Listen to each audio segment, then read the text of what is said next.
children. Let's take our seats. Yeah, baby. Yeah. Do it live. Fuck it. Hey, everyone. Welcome to A Godless Universe. Oh, Thursday. Thursday live edition. So I had a huge, I tell you, Windows can sometimes piss me off. I had a huge blow up at the end here. I had this video that I was compiling. I was getting it all together for ChatGPT and Gemini. And then it could have been an Adobe problem too. And I couldn't compile it. All of a sudden Windows screwed up and it shut down Premiere Pro. It got stuck in this loop. And we're trying to save your data. I'm like, oh my God. There's 2 hours of work. But anyway, so I'm going to have try and have that for Monday on the Gemini. On the Gemini via ChatGPT issue. Where are we here? So I am scrambled into the, oh, where are we here? Okay, that's good. That's good. Oh, there we go. Okay, that's what I need. There we go. Yeah. There we go. Yeah. All right. Guys, there's a super moon tonight. It's the last super moon of the year. I don't know if you've heard the news. It's good rocking tonight. Don't miss. Yes, there it is. Don't miss the last. So a super moons actually happen much more often than you would think. A lot more often. But it's the last super moon of 2025. Where are we here? And it's, what is that? About 8:15 Eastern time. It's coming out tonight, which is 5:15. Well, let's go through this. What is space.com? What are they saying? Don't miss the last full moon of 2025 as the cold supermoon takes to the autumn sky on December 4th. And today is December 4th. Would you look at that? Now, so basically a supermoon is when the moon is bigger and it's brighter in the sky. So get ready, stargazers. The final full moon of 2025 rises tonight, December 4th. Here's what to expect from the cold supermoon. Supermoon looms large over the eastern horizon. Sunset on December 4th. The exact moment of December's full moon phase will take place at 8:13 p.m. Oh, sorry, not 8:50, 8:13 p.m. Eastern Time on December 4th, at which time the lunar disk will appear fully illuminated opposite the sun in the Earth's sky, shining brightly above the eastern horizon. The December full moon is sometimes known as the cold moon, in reference to the plummeting temperatures that are common this time of year, and also as the long night moon to reflect the lengthening nights and shorter days as the northern hemisphere sinks deeper into the winter months. Yeah, I got another article here. Why did I pull this article up? This article. Oh, this is, this is on, basically defining what a supermoon is and why. I mean, it's pretty cool. You know, we've got a pretty awesome moon. I mean, without the moon, we wouldn't be here. I mean, we'd be toast without the moon. A supermoon occurs when a full moon or new moon coincides with the moon's closest approach to the Earth in its elliptical orbit. A point known as perigee. Perigee or perigee? I'm not sure. I always say perigee. This proximity makes the moon appear slightly larger, up to 14%, and brighter, up to 30%, than the faintest moon of the year, a phenomenon called micromoon. There you go, micromoon. Supermoons are not particularly rare. I mean, they're not. I think they happen like 8 times a year or something like that. Or 3 to 4 times a year. Always consecutively. Yeah, consecutively. That's why it always feels like it's more consecutively over a few months. This is due to a cyclical alignment between the moon's phase cycle around 29.5 days and its elliptical orbit cycle around 27 days. So tonight, December 4th, it is, oh geez, open up your windows because it's 6 minutes away. Oh, the supermoon is 6 minutes away. Son of a gun. Would you look at that? I mean, so that's kind of interesting, I guess, right? So,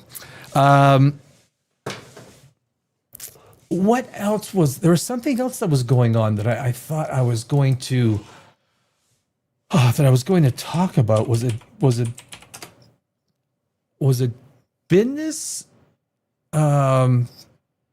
Geez, I don't even remember what my other piece of news was. I did, so I did watch. I did we're gonna also do the Underworld Awakening. That's the fourth movie. It's the fourth movie. It's funny with the Underworld. Each one gets successively worse, right? I don't know about worse. The first two were really good. The third one, which is the Rise of the Lycans, was still pretty good, but you don't have Kate Beckinsale, so you're kind of like, okay, well, you know what? It was still a pretty good movie, but unfortunately, on like the fourth one here, the Underworld Awakening, you kind of see sloppy, lazy writing, sloppy, lazy Hollywood writing. It was 2012, but I'm a screenwriter. I've written many award-winning screenplays, so it's kind of in my wheelhouse.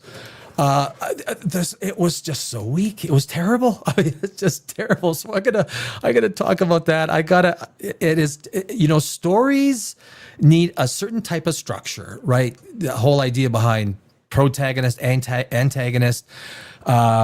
Even when she saves her daughter at the end and they hug, you felt nothing. You felt nothing. They had a 12th, I don't know if you guys seen it before. I haven't seen it for a lot of years. So when I watched it again, I'm like, oh yeah. I remember why I didn't like it. So, that is, and the Kessler effect. Gonna do the Kessler effect today. You know what the Kessler effect is, right? That's the, with all the satellites, basically the movie Gravity. When you have all these satellites floating around, all of a sudden you get such a density that one hits one, or all the junk that's up there just basically starts a chain reaction that can't be stopped. Now there's different layers to all the satellites, so it may not affect every layer, but once a low orbit layer is filled with junk, how are you getting spaceships up there? How are you getting it? Everything becomes, it could put us back to buggies and wagons, because basically you're going to lose all GPS. You're going to lose inability to launch anything, because there's going to be so much debris. You hit one little thing and a rocket's going to explode. It's a serious thing. I don't know, it concerns me because I don't know how well they're actually tracking everything. I know they track every piece they can, but the number of pieces isn't going down, it's going up. That's the problem. Like, eventually it hits critical mass and we have a catastrophe. And it's something. I mean, the video that I did is doing quite well. As a very high percentage viewed, very high, because when people get into it, they realize, is this true? Because is this going to happen? Like, is this? And when they realize that that we're not going to have any more satellites or GPS or anything like that, and it's real. It's a real syndrome. It's a real effect, the Kessler effect. So we are going to go. We're going to go through that. We're going to learn all about it today. And but I guess it's one of these things where when more people know about these things, just the combined voices might get. I mean, Elon Musk alone is launching almost 50,000 Starlink satellites. 50,000. I don't know. I don't want to applaud that. What do you boo that? I mean, you don't really. I don't know. I obviously satellite internet, satellite communication, all that is it certainly helps people out in remote areas, and it's helped Ukraine out and whatnot. So it's a pretty big thing. It's a pretty big thing. But I'm going to start the show off. But I do have. Going to take a little bit of vino. Ooh, I do have a. Hey Jade. Do I think the Earth is shaped like a banana? I believe it is. Banana earther. What the fuck?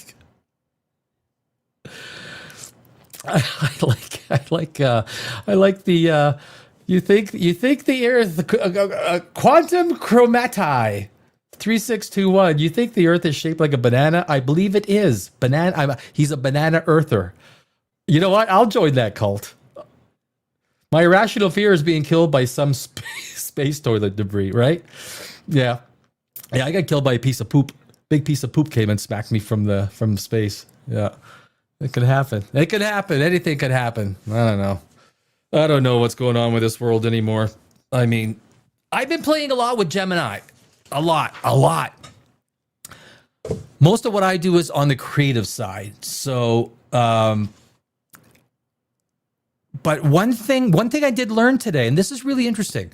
So this whole war between Gemini and ChatGPT. Granted, there's Anthropic, there's also Perplexity, there's also AWS, Amazon. Amazon is kind of doing things quite differently.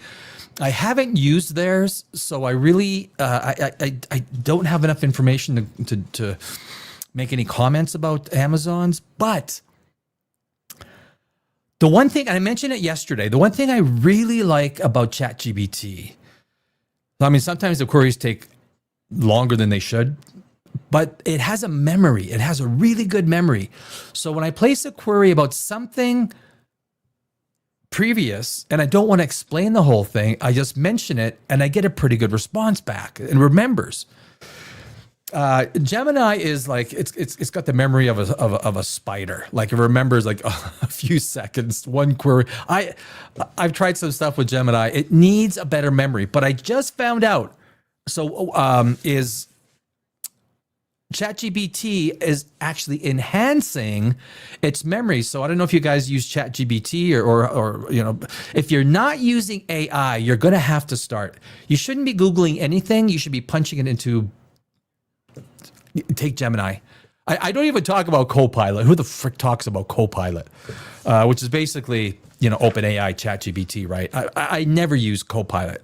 I used to, when I used to formulate some lists, it was pretty good to formulate lists, but I found all of these ChatGPT Gemini, when you start asking to arrange lists, let's say you have 100 items and you want to arrange them in groups of 10 based on this criteria.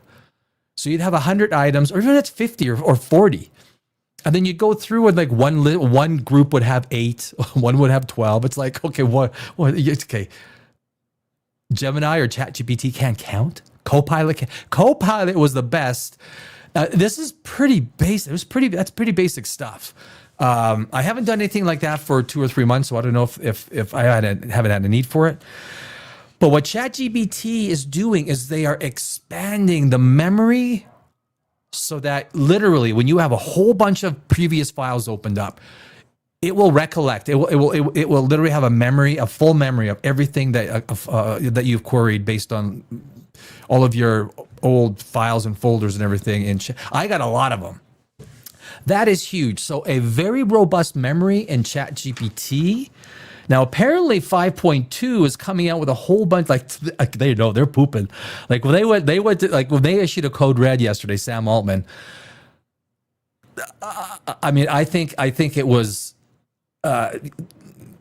it's one of these things, if you fall too far behind on AI, because the sum of the parts, like does AI on top of AI on top of AI start generating a much more robust, better, faster, more accurate environment than when someone is still trying to work on basic models that are just, some of the logic isn't lining up.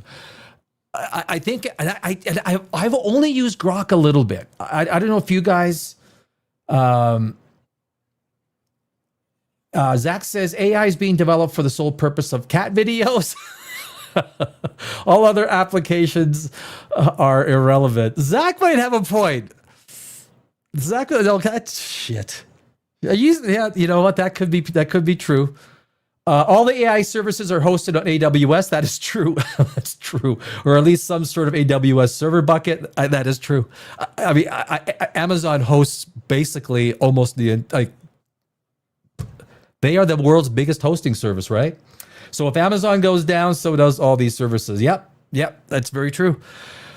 It is crazy how much market share AWS has. To me, it was shocking. What was it? They shut down that, which I thought was absolutely ridiculous.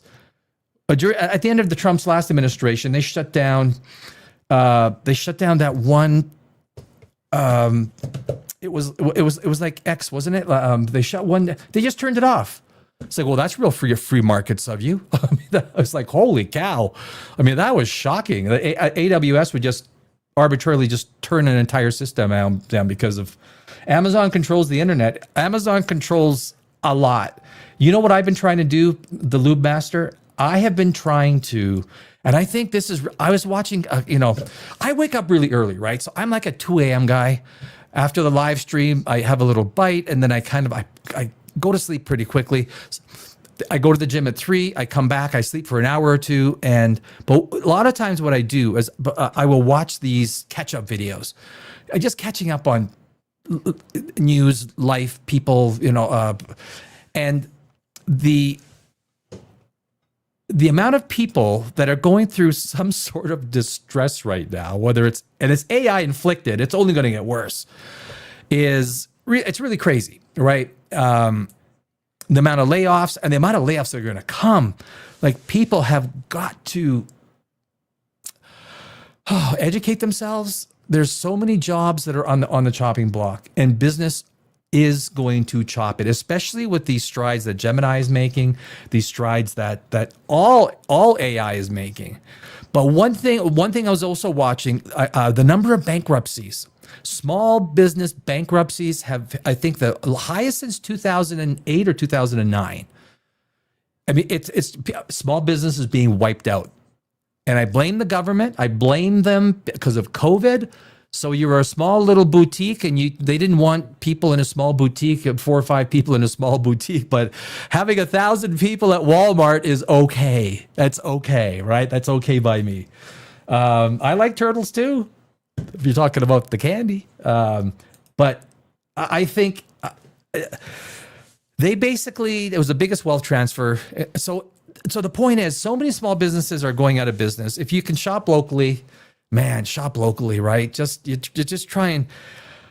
There have been times I have not bought from Amazon because you literally go out and you try and find where else can I buy this? I run down to the mall sometimes, even though it's a pain in the butt. But it's like, okay, I could put a little bit of bucks into the local economy, and I've done that for a lot of purchases. And maybe if the chorus of voices get a little bit louder and people realize that sales for a lot of these small companies, businesses are down 80-90%. But the government wiped out small business with COVID, wiped them out. No, you cannot shop anywhere except Costco, Amazon, Home Depot, Walmart. I think Target was open, right? There's a few. Biggest wealth transfer in the history of the world. Oh, I get flipping angry about that. I really do. The pain that so many people are going through. There's nothing more painful than losing a business, just, unable to pay rent, unable to pay employees. That is high stress. That is high stress. Zach says there's going to be a rough period for humanity before AI takes over. Yes, there will. Yep. Then debt will be wiped out. People will get monthly stipends. I don't disagree with you. Thank you for reminding me, Zach. People will get monthly stipends to live relatively comfortable, while elites still have excesses. I'm a free markets guy, right? I worked in the stock market for years. I was a market maker, economic analyst on NYSE and NASDAQ. 100% free markets guy. But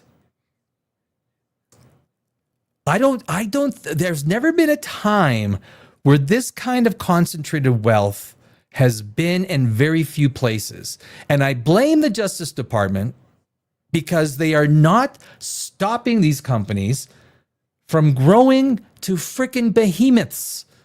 The top 10 biggest companies in the S&P 500 is bigger than the GDP of the United States. That's insane. That's absolutely insane. Do these companies get bigger? They just keep buying up all the unicorns. They buy this, they buy that. Is there any time when the Justice Department will say, no, you can't buy that? You know what? When you have a few companies that are in charge of all innovation, because it is because Google was able to start back in the late 90s. that put everyone else out of business, right? All the other search engines were wiped out. What were that? Netscape. Remember Netscape? What are some of the other search engines? Ask Jeeves. The internet search engines back then. There's a whole bunch of them. AOL was big back then too, right? But these massive companies, they're buying all the unicorns. And now you want to talk about centralized power? Now they got the power of flipping super intelligence. The only reason the government has a chance is because they've got tanks and guns and stuff that, real power. But I guess if super intelligence can make your oh,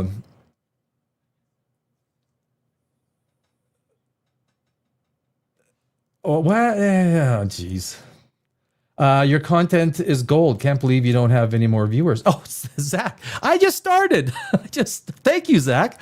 I just started. With any live thing, it's like you gotta try and build it as much as you can, right? So, and as they say, YouTube is a marathon, not a sprint. So I'm down. If it takes a few months, I'm down. But I certainly don't know everything. That's obviously. I mean, the sum of the parts of everyone in who's watching is obviously going to be much smarter than I am. But I do think that there is AI needs everyone. People need to be. Sometimes I'm surprised at how little people know about AI. It is a game changer. This whole idea of minimum monthly income, which is so Marxist, which is so leftist, which is so taking the what is best in a human being, which is those creative juices, that desire to better yourself, is going to be wiped out. I mean, I was actually born in Brno in Czechoslovakia. I was born there in 1968. And, I was born in 67. We fled in 68 when the Soviets invaded during the Prague Spring. And, my parents would always tell me about, you would get meat. You get meat 4 times a year. I mean, you want to go to the Soviet system? You get meat for government-run grocery stores? Talk to anyone who grew up in Eastern Europe. You like meat 4 times a year? Well, that's what you're going to get. If your horse dies, you cut up the horse and you eat horse. You're out in the woods trying to find a rabbit or a duck. I remember the first time I had rabbit. My mom made it here, and I was like, what? It's all dark meat. It's kind of gamey. It's very, very moist rabbit. I think only had it once or twice, and same with duck. Can't do the duck. Have you seen? I was talking to a friend of mine in the Philippines. What is it called? They have those eggs, but the eggs aren't fully formed. But it is a chicken, right? It's called bugga, something like that. And they cook. So I think these things are like a week from popping out of the egg. And so I asked my friend just a few days ago, like, what's in the Philippines that's kind of like, and she told me, I was like, oh my God, I've seen that. So basically they cook with the chicken inside, like it's almost fully formed, but it's still like a few days from popping out. And then they cook that. And instead of like eating the egg, right, they open it up and they eat the chick. And apparently the head's the best part. I'm like, what the fuck did I just hear? Like, that is like whoa. Applaud the people of Philippines, right? Shit. There was I saw someone who went to Egypt, and a delicacy there is pigeon. They cook pigeon, and then you eat the head first of the pigeon. You eat the head first, and that's. But I mean, I don't know. I mean, every country has their thing, I guess. I don't know what North America has that's too over the top. I mean, a friend of mine, he was from Vietnam, Kenji. He took me, I lived in Los Angeles for 20 years, and he said he was going to buy lunch. And we went to a Vietnamese store, restaurant, and I said, Ken, just do not order anything crazy, okay? Nothing crazy. I don't want to be eating like, cow intestines or something like that. He goes, oh, no, okay, no, trust me. So he had another friend in from, I think, Cambodia. And so we were talking about certain business stuff. This was like 15 years ago. And I get the soup and it's got all these like tentacles in it. And it's got like these suction cups on it. And I'm like, what the fuck? They're talking. And I'm like going to my soup going like this, like what? And I had to go, what is this? He goes, oh, it's a cow stomach. Cow stomach. Didn't I say nothing weird? He didn't think it was weird. Cow stomach's not weird in North of... Dude, cow stomach. You can't do cow stomach. I didn't eat it. I didn't eat it. I couldn't. I'm a sissy. I like sushi. That close? But anyway, ChatGPT. So when Gemini released Gemini 3.0, have you guys used it? I'm telling you, man, I was ChatGPT. I've been using it a lot. Probably 70% of my queries are Gemini. And it is solid. It is fast. It is accurate, but it has a bad memory. It has no memory. I'm sure they're probably trying to work on that. ChatGPT's memory is much better. But apparently, and I have the article... where did I put the article? Share file. There it is. Let's oh, wait a second. Oh, there we go. Oh, I should bring it to the top. Go like that. So OpenAI, and this is oh man, this Windows pissed me off sometimes. OpenAI in code red after losing 6% of its users in 1 week.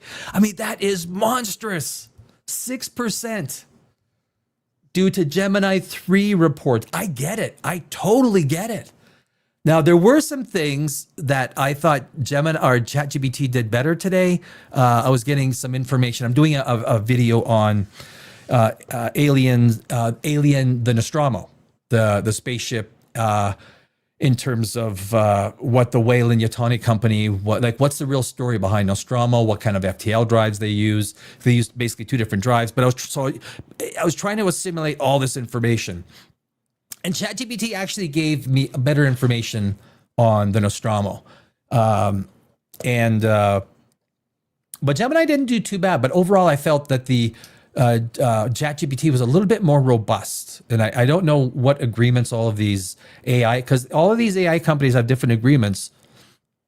They're monetized. They got to pay like Reddit. They got to pay Wikipedia, space.com and everything that they can go and scrape their websites and get the information. So, I don't think they all have the exact same ones, probably all the major ones. And I was going to mention Grok. I got to do more stuff on Grok. When I did earlier stuff on Grok a few months ago, I wasn't happy with the results. Way too casual, way too, like in some of the stuff that I was trying to bring up, it was like, damn, that's not. I mean, it's just literally. I just see Elon Musk sitting at home, reciting the answers or something. Actually, I'm a big Elon Musk fan. OpenAI losing 6% of its viewers, or not viewers, but the users. Users, all the same, isn't it? Recently, Google introduced Gemini 3i, which the company called its most intelligent AI model yet. So far, the AI leaderboards agree, with Gemini 3 surging ahead of rivals like ChatGPT at LM Arena. Now, OpenAI head honcho Sam Altman, now OpenAI head honcho, you got to use commas. Mashable, Sam Altman, has reportedly declared code red at the company in response to an increased pressure from competitors. And you got to think that's pretty serious, right? I was watching an interview that Sam Altman did with Tucker Carlson. The first 10 minutes was Tucker Carlson trying to get Sam Altman to... Everything was religious based. Everything was like, so where do you get your morals from? Like, so you didn't take your morals from a higher power? It's like, what the... I mean, the last I checked, thou shalt not rape isn't in the 10 Commandments. Thou shalt not beat up a child is not in the 10 Commandments. Not to Hey, and you know what I always say, and look, if someone is religious, that's fine, right? That's cool. I don't care if someone's religious. I'm not going to try and take someone's religion away. But if you think morality comes from religion, like, holy cow, thou shalt not kill should not require a deity to convince you of that morality. It should just come naturally. Thou shalt not worship false gods.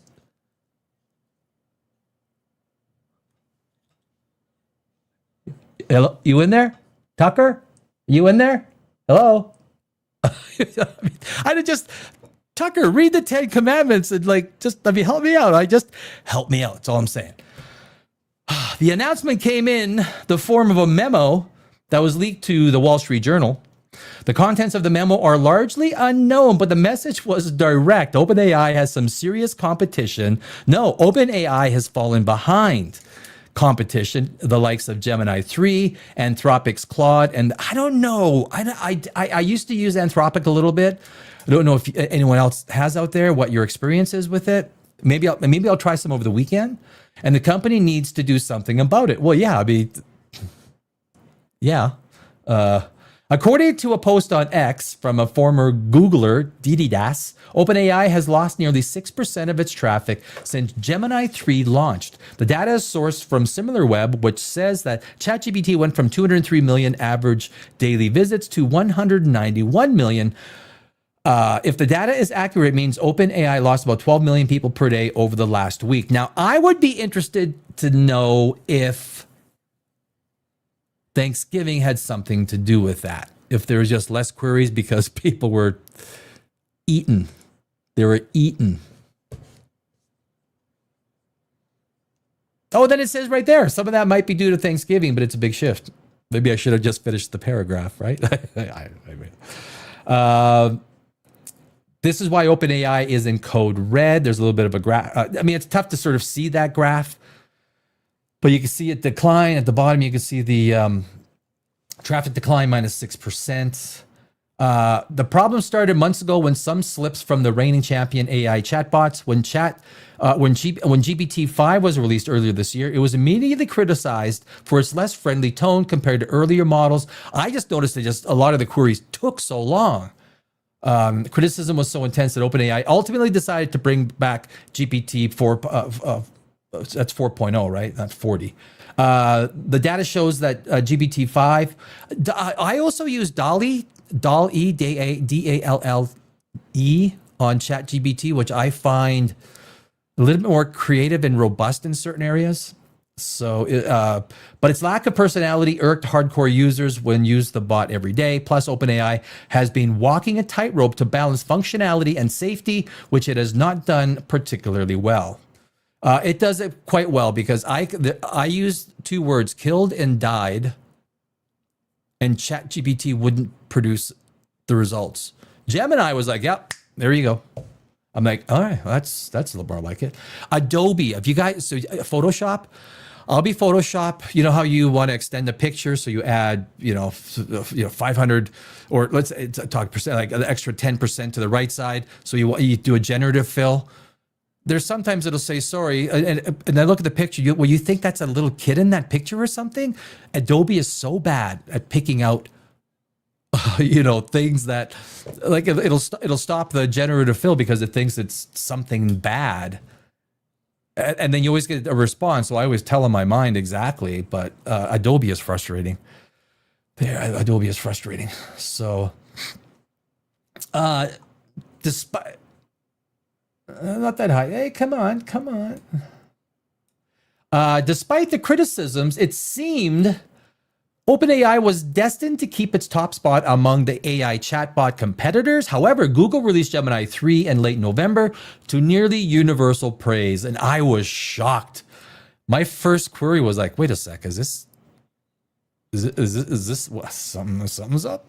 With Google's offerings topping nearly all of the benchmark leaderboards, there was a video I watched, and the guy was explaining what Google did in some parts, and it made sense. Well, basically, they just expanded their functionality, Google's background functionality in Google, in the search engine, and they applied it to the AI. Now, that's not as easy as it sounds because it has to be seamless. It can't slow down the query process. It can't, all that size. Due to the sheer size and reach of Google, the company has a significant advantage in assessing or accessing training data, the lifeblood of AI models. That is very true. I guess it should be if Alphabet. I don't know, Alphabet, Google. It's like the competition is also ramping up on the enterprise side of things. Anthropic boasts more than 300,000 business customers as of September 2025, which includes some Fortune 500 companies. These are all likely reasons why OpenAI is in code red. I like how all I see is like Star Trek, right? Dude, when Kirk goes, code red. Scotty, go to code red. Dude. It's certainly noticeable. Of course, OpenAI is hardly staying still. The company is working on tons of initiatives, including inking infrastructure deals with the likes of NVIDIA, Oracle, and other companies. In November, Sam Altman wrote a long post on X addressing fears of an AI bubble and concerns that OpenAI is overextending itself. Oh, yeah. This is, you know what? I might read this. This is a good read. I might read this on Monday's show. You know what? I am going to do that. Oh, wait a sec. Oh, yeah, right. You guys, sorry, I forgot. You guys don't see that. This is the post Sam Altman did. It's a big, extensive post. And, I'm going to go through it on Monday. There's a whole bunch of things. And I think Sam's probably going to make up more posts on X, so we'll see what. It's the power of competition, right? It's the power of the capitalist system when you have people competing. The problem is when you only have 4, 5, or 6 main companies competing. That's the problem. You need unicorns. You need new companies coming out there. Everything cannot be purchased, and I think that the Department of Justice has to be much more considerate Steelwaters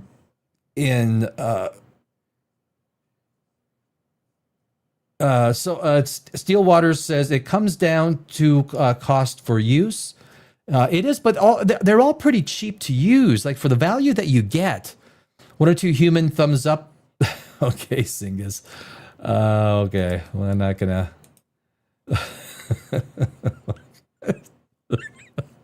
What people write, I don't know. I get it. You want to have fun. I know, me too. That's fun. The universe is God. AI is not smart. This is Steel Waters. It comes down to the cost of reuse. The universe is God. Is that like panpsychism? Is that, you know what panpsychism is, right? That everything is conscious. That the universe is conscious. I don't think the universe is God. I mean, I'm not a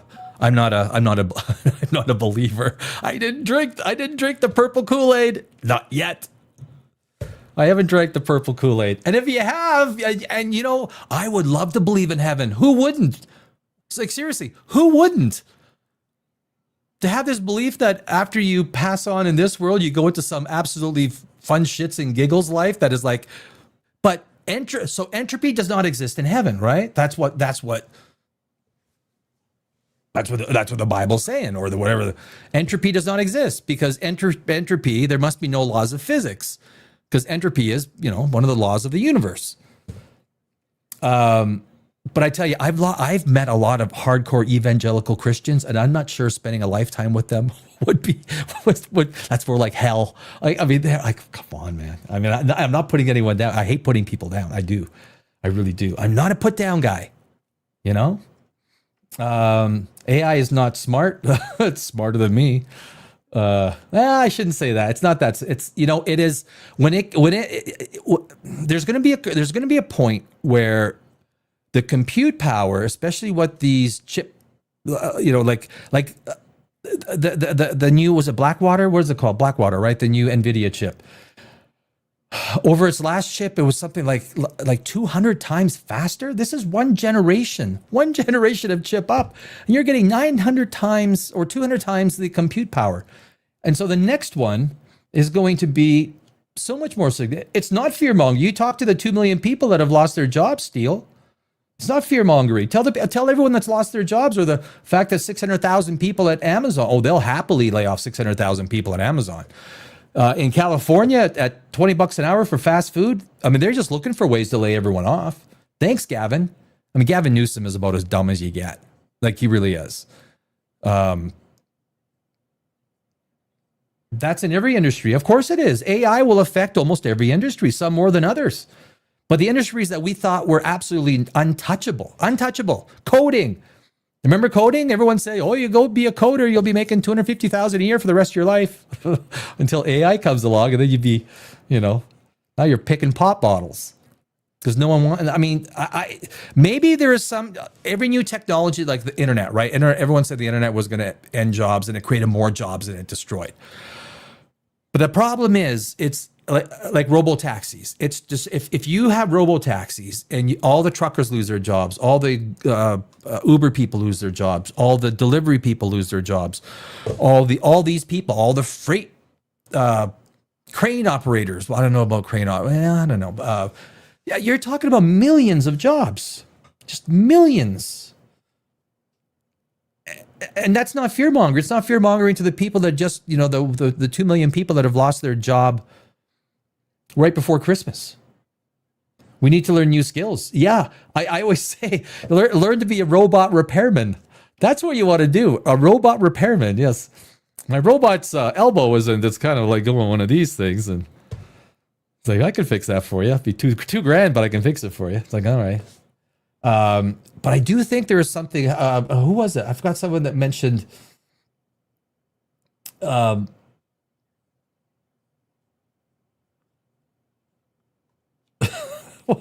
guess help me 1487. You look like you spend your time on ChatGPT. Go build a birdhouse. Okay. I'll do that. Oh, I think it was Zach, right? Talking about universal basic income that might come because of ChatGPT or of so much concentrated wealth, and the fact that a huge percentage of the labor is being done by bots, robots. Electricians can be out of a job too. You know what? You need some plumbing done. What shows up? A robot. Once they get dexterity in the fingers, and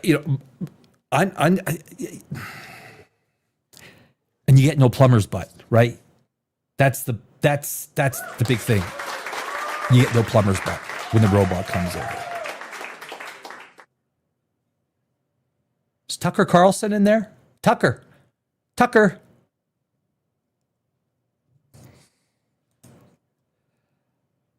It's called welfare. It is called welfare. I don't know. We'll see what happens. You know what? Hey, I'm a capitalist. I worked in the stock market. That's my bag, man. You're not going to convince me as communism. I was born in the communist country. I mean, that's if you try and make everyone equal, you get equality of outcomes and you get nothing, right? Because if everyone gets the same amount of money, everyone does, then it's like you work as hard as the lowest common denominator, not the highest. The lowest common, well, that guy's only doing that much, so that's all I'm doing. If that's all, he gets paid the same amount and he's doing that, that's what I'm doing too. It's like being a UPS driver. That's there. I just, I got, like the UPS, when I was in Los Angeles, I had some UPS driver friends, and man, when there was like union talk and union strike, and they're talking about how hard they work, and the second the contract is inked, they just sit back and they're like, oh man. Both of my good friends at UPS retired, but during contract talks, man, there's like, they talk about how hard they work, and after that, they're like, I'm not freaking doing that. I'm like, you guys. But anyway, guys, so that is ChatGPT versus Gemini. I got to do a little bit of digging on Grok. I haven't used Grok in a while. I used to use Perplexity a lot. I don't know if anyone AI is doing it and better. These are all scams anyway. Scams. What scam? AI is a scam? Steele? AI is a scam? What's the scam?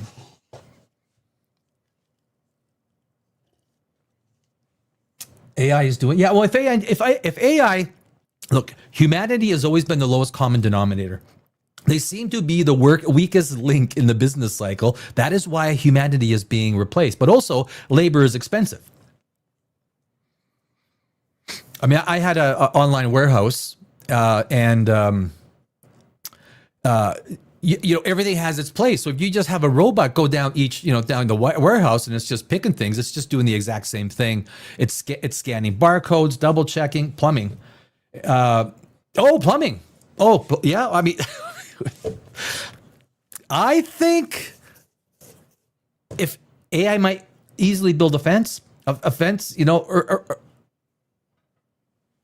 early AI systems, robots might build a fence very easily, right? I mean, it's all, once zoning is approved, maybe you have a master contractor after it, and they sign off, they check, the posts, make sure everything is drilled a certain depth based on the zoning of that city, yada, yada, yada. Look, everyone's in trouble.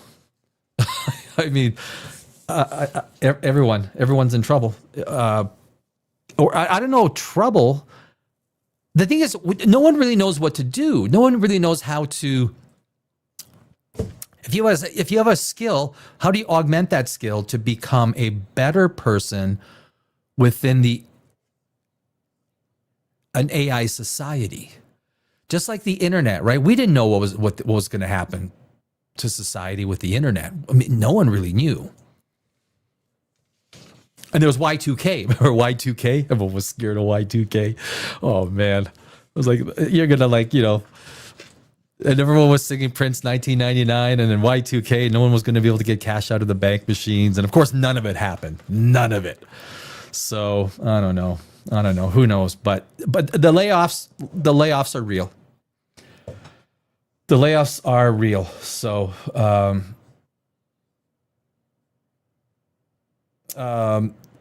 Stillwater, most work will be elective.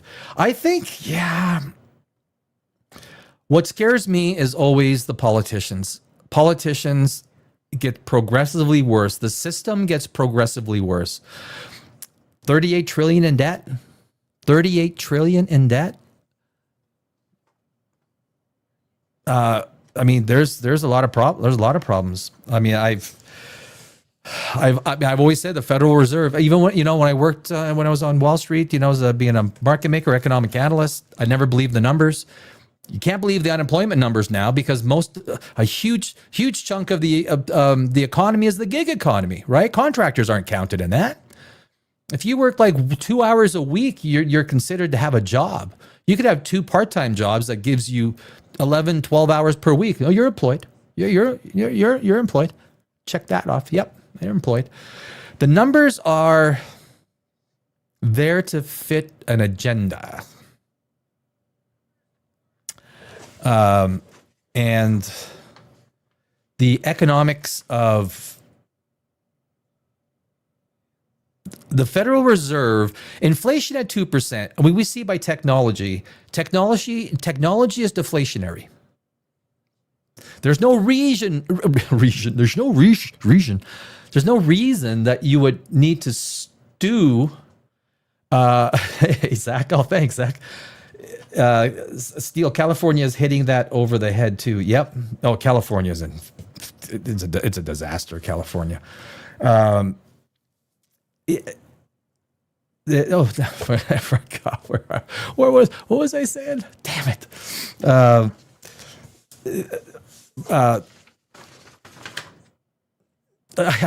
You're like a squirrel. Don't go out on that branch until you finish what's in the, stay off that branch, Danny. Stay off that branch. Politics. Oh yeah, the Federal Reserve. Inflation is not the natural inclination of an economy. Technology proves deflation as we move forward. Things are deflationary. Deflation is not necessarily a bad thing. Again, proven by the tech sector. Inflation, now you talk about inflating the debt, right? How do you inflate the debt? You heard about that saying. A lot of people don't know what it means. They're going to inflate the debt away. You devalue the dollar. You print so many dollars, you don't have to pay as much back. There's trillions more in circulation. That debt is worth significantly less. They inflate. And that's Argentina, right? That's Argentina. That's Turkey. That is a wake up the next day and bread is $8 a loaf. It's like, well, what the hell? How did that happen? Inflate the debt away. They're not going to pay off $38 trillion. Something's going to happen. And it ain't going to be good. I don't know. You're right. What's the answer? I don't know. I don't know what the answer. I guess yeah. Don't keep all your money in fiat currency.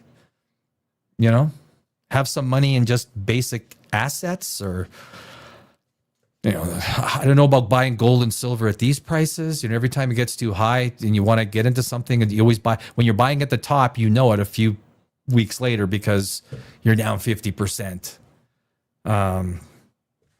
It's hard buying at the highs, very high. I mean, anyway, AI. That's the week. Yeah, it's almost like I think every day we got to have a segment on AI as more and more information comes out.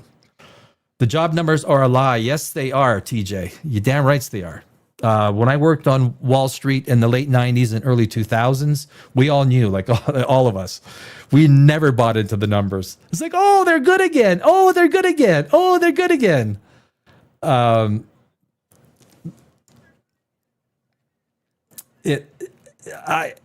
Manufactured reality, right? Manufactured reality. Charlie Kirk. There's a reason why nothing makes sense. This is what I've said. Where is he buried? Does anyone know where he's buried? Where's his burial site? How are you able to cement over a crime scene 48 hours after the crime happens? There's only one way. No crime happened. Candace Owens is the only one that has seen the video from behind. And her exact words were, there's no blood. There's no blood. If you look very close, you see the chair going through the table. Now, anyone who has created AI video, the words on the chest get all distorted, the freedom, the wound gets pixelated and it goes off the neck and you see the pixelation. No one from the left side. There's no witnesses. No witnesses. And why is no one generally upset? I think he's like wherever Epstein is. He's like, the only reason, the way you can cement that over is it was not a crime scene. Why was he taken to the far hospital? And then there's a coroner's report, but it's not an autopsy. That's a different thing. You can see the autopsy of Kobe Bryant. Careful, there was a crime and you all are the victim. Well, that's true. I probably should shut up about this stuff, right? I am not suicidal, by the way. I'm not suicidal, okay? Just to let everyone know. Why is no one upset? Like no one had any genuine tears, right? Nobody. Where's his parents? Where's his sister? Where's his resting place? He didn't have a funeral. He had a memorial. Looked like a Kiss concert with the sparks. I want to rock and roll. Oh, that's what I thought. You want the best. You got the best. Thought Gene Simmons was going to come out. Manufactured reality. 9/11, 9/11, 9/11, 11, 9, 1, 1, 11, 9. If anyone... 79 cameras on the Pentagon. You can't show us one video. You can't show us one video of the plane actually hitting. Just one. Tucker did a really good thing on 9/11. The videos he just did recently. Manufactured reality. The shooter, Donald Trump shooter. What's his name? If I'm the president and someone tried to shoot me, and I got into office, you're damn straight I'd be like ransacking. He doesn't seem too concerned. Trumpy. He doesn't seem too concerned about the shooter. Is it manufactured? Is it real? Like, I don't know. Like, you don't know what to believe. Now with AI is going to make the manufacturing, feels like WWE. No, you can't. They lost that court case, WWF. But now with AI, which I think anyone that knows anything with, well, we know it's not a 30-06. Come on, we wouldn't be ahead left. And then when they're carrying him to the, he was wearing angel white runners. Angel white runners. There's no blood dripping. There's no one had blood on them anywhere. No one. When the blood was flowing down, it didn't soak into this nice white T-shirt. Nothing. It's manufactured reality. I don't know. It doesn't matter what I say. Like, fuck, I'm gonna change the world. Yeah. These are, I don't know. You know what? We are small peas in the pod. We are little wieners. All of us, every man and woman. My pronouns, by the way, are it and that. Those are my pronouns, guys. It. I am an it. It and that. Those are my pronouns. I've chosen my pronouns. I'm going to play the game. Pronouns.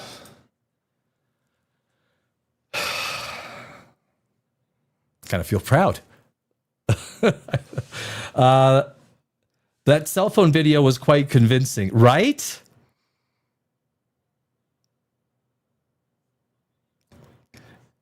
Get your discernment up.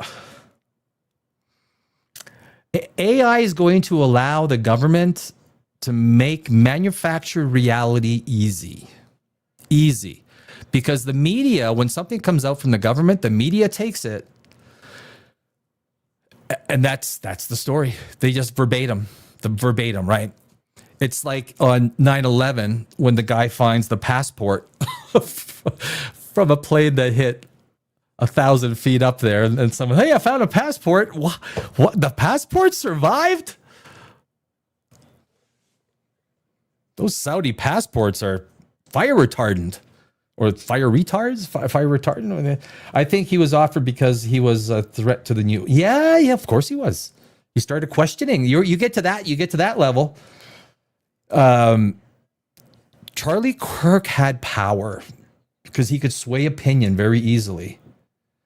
It's also the power of religion too, right? Because the flock will believe the rooster.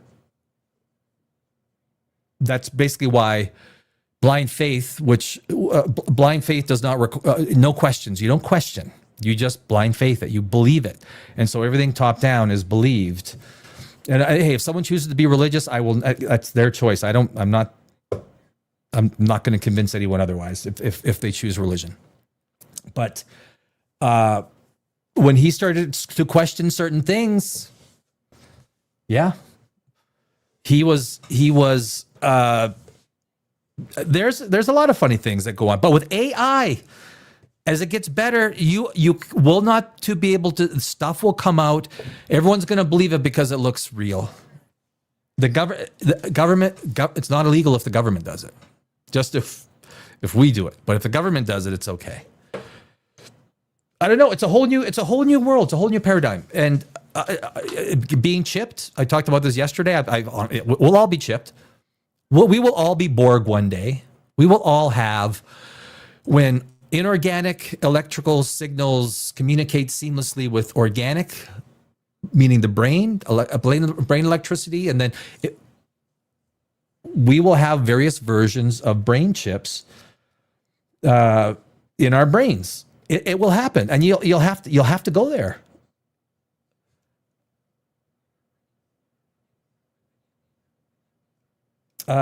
Do you think humans are like ants or bees? Some people are predisposed to fit roles. Drone. I think there's ants and there's bees. There's becoming fewer bees and there's becoming more and more ants. That's a great question, Zach. Well, I hear you, Steele. You always talk about not being. I'm not getting chipped. But you won't have access to bank accounts. You won't have access to general services. They just won't even give you access to society. And the idea of being chipped from the AI perspective, meaning there's one scientist, and again, I forgot his name. He said, and I agree with him, lower forms of intelligence do not control higher forms of intelligence.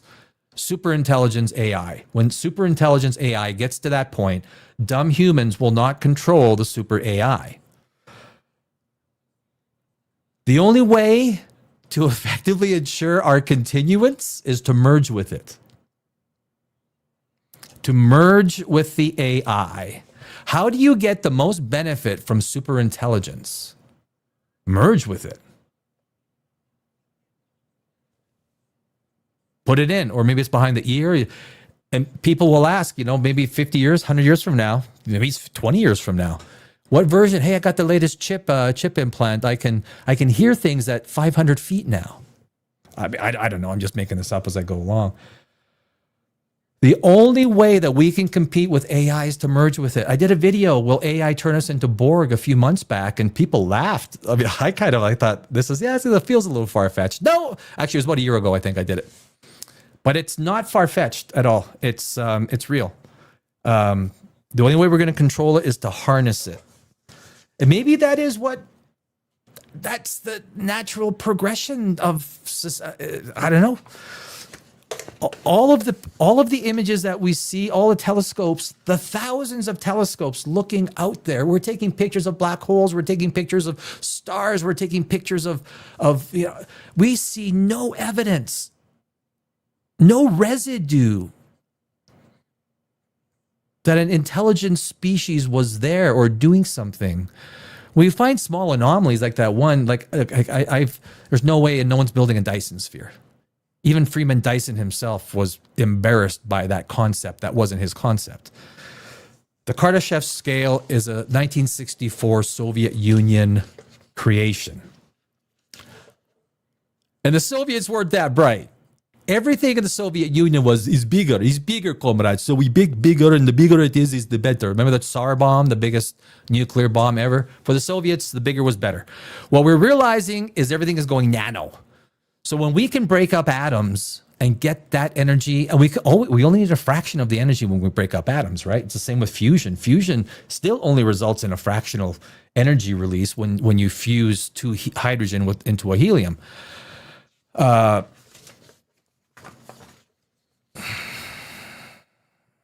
Nothing is going bigger. This is why the 3i Atlas thing is just freaking retarded. It's retarded. Avi, you're an idiot. You sound like a retard, Avi Loeb. You think an advanced alien civilization is going to send a 20-mile spaceship?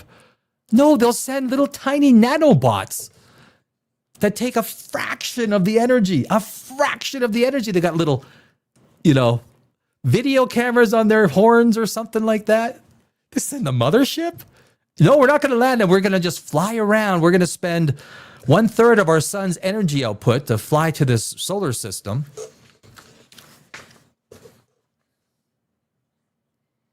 Avi Loeb, you're an idiot. You're stupid. I have no problem. He's a fraud. Avi Loeb is a freaking fraud. Then he throws Brian Cox and Neil deGrasse Tyson under the bus because they don't agree with him. Throws them under the bus. That the only thing they're concerned of is their own reputation and popularity. I mean, they're not doing shit for clickbait. I got a problem with Avi Loeb. I got a problem. Guys, the Kessler effect. The Kessler effect. He's a paid actor. Fuck yeah, he's actually not a bad actor, Avi Loeb. Hey, Steele? Oh, I do not like Avi Loeb. I think it is reckless. The last thing you want is the average normie at home thinking that literally there's aliens to come. Hey, that's the kind of stuff the government loves, right? Keep everyone in crisis. Keep everyone scared. Keep everyone in a state of numbness. The aliens are coming. I've seen Independence Day, and I don't think Will Smith's going to save us.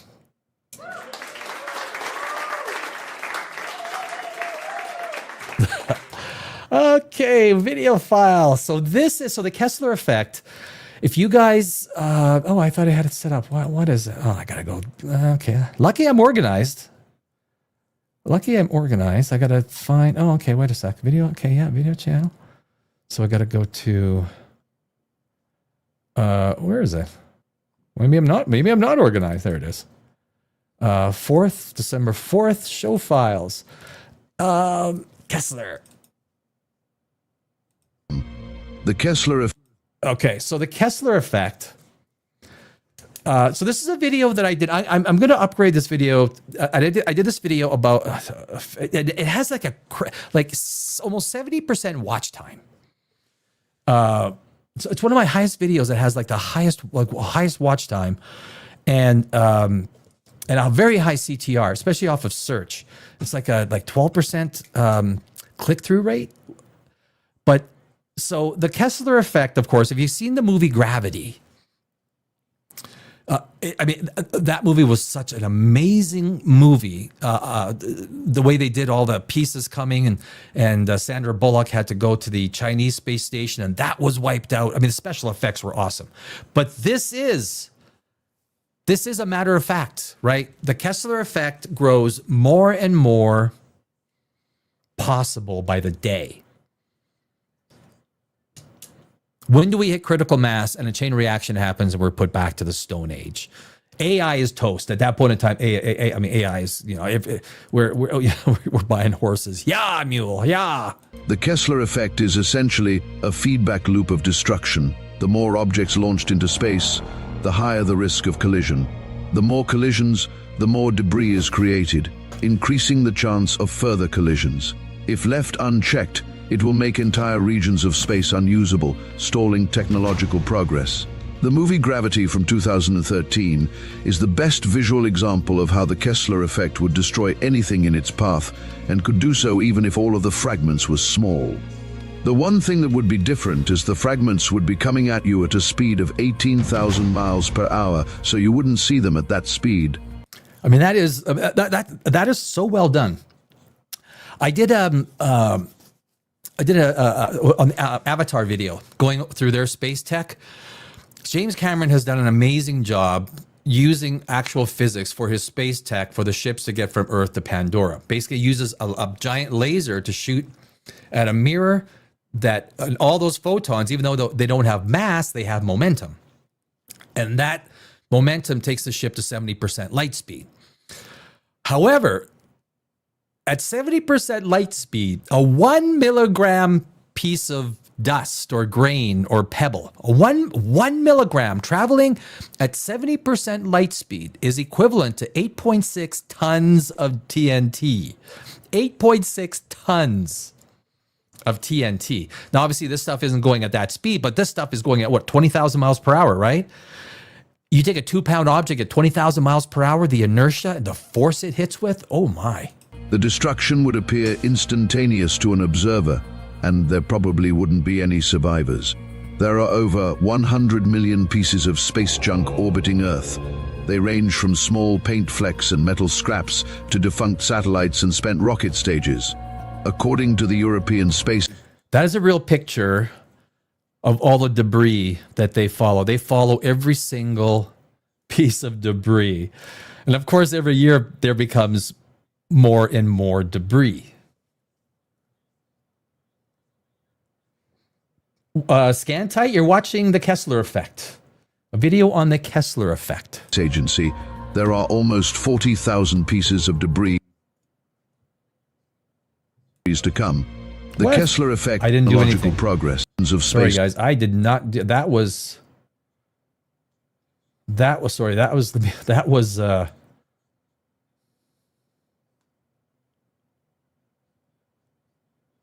oh no. No, Pieces that of was debris. me. Oh shoot. Okay. Okay. This I before I started the show, I had problems with Windows and it crapped out. I'm gonna go pull it right off of the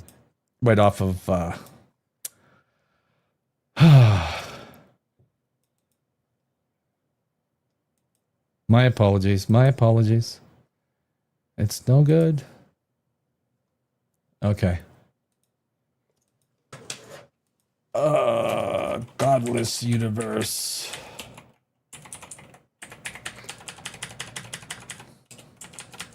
Oh, man. We apologize for these technical difficulties. That's the one thing about being live, right? You can't...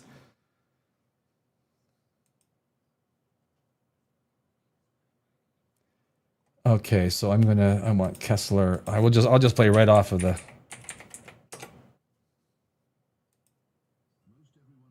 There we go. All right. Okay, so that's there. That's there. Let's share it.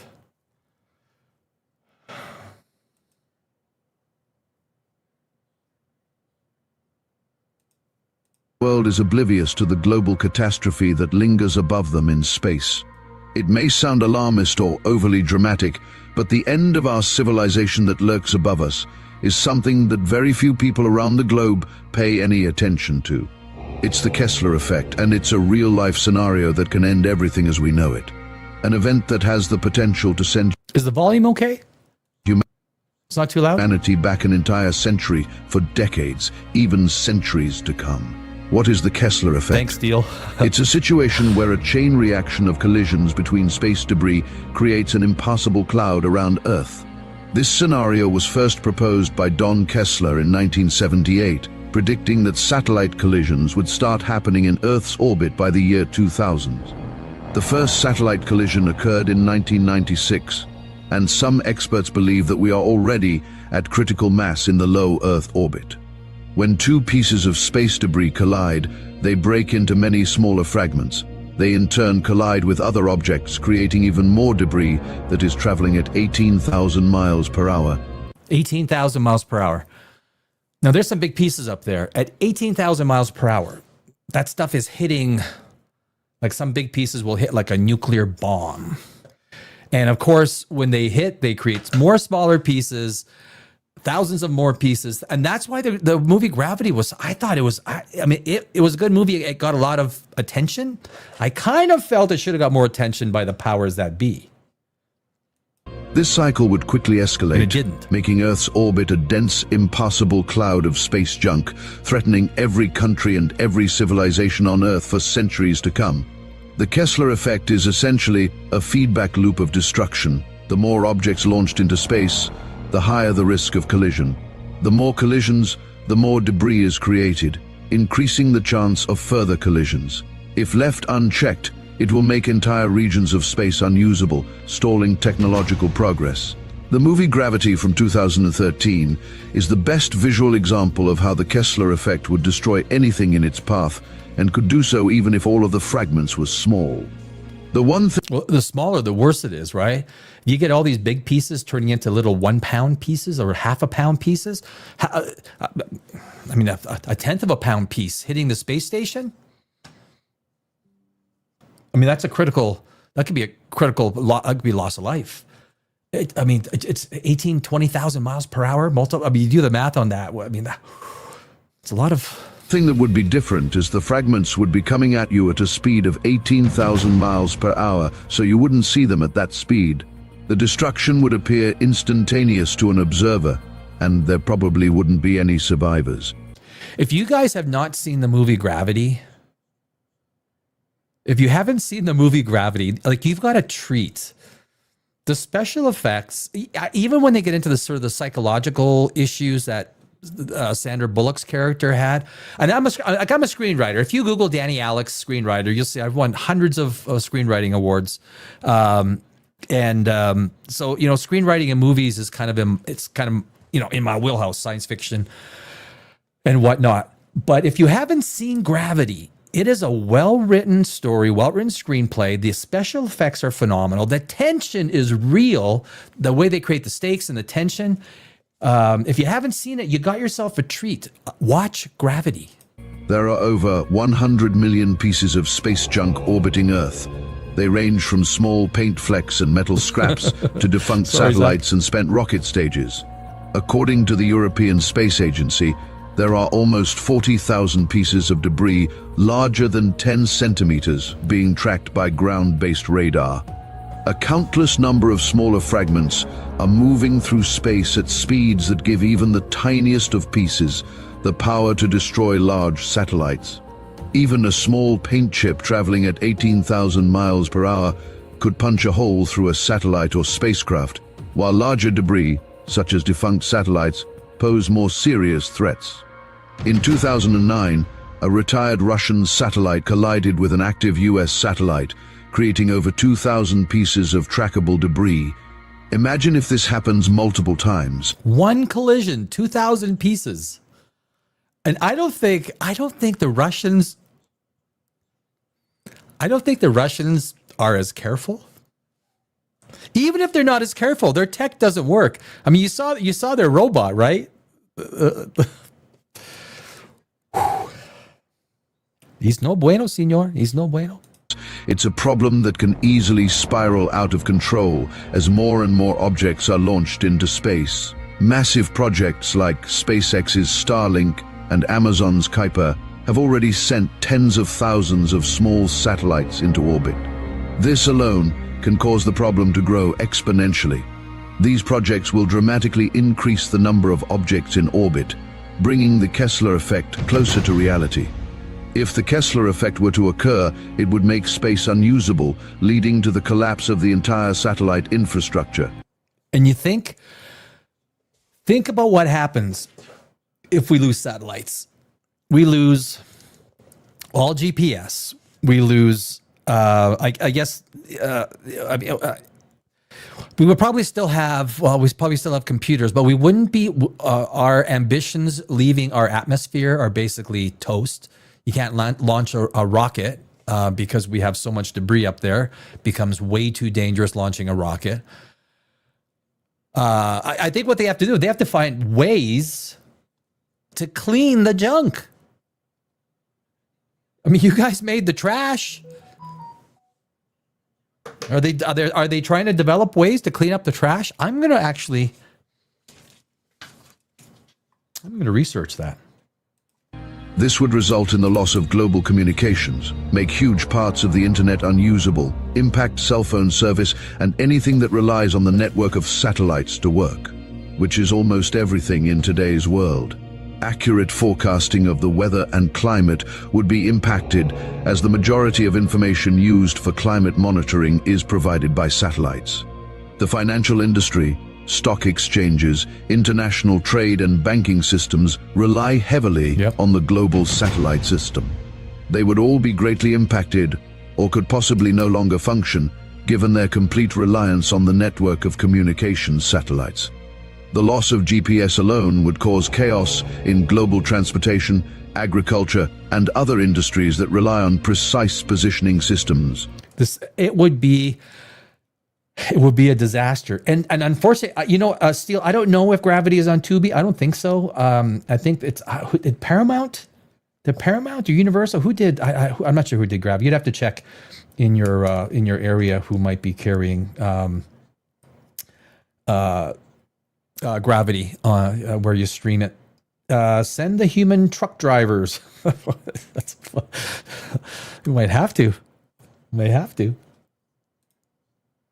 But imagine all the things that if the chain reaction hits, and this is not science fiction. This is science fact. That's the scary thing. It's not like we're dealing with a maybe.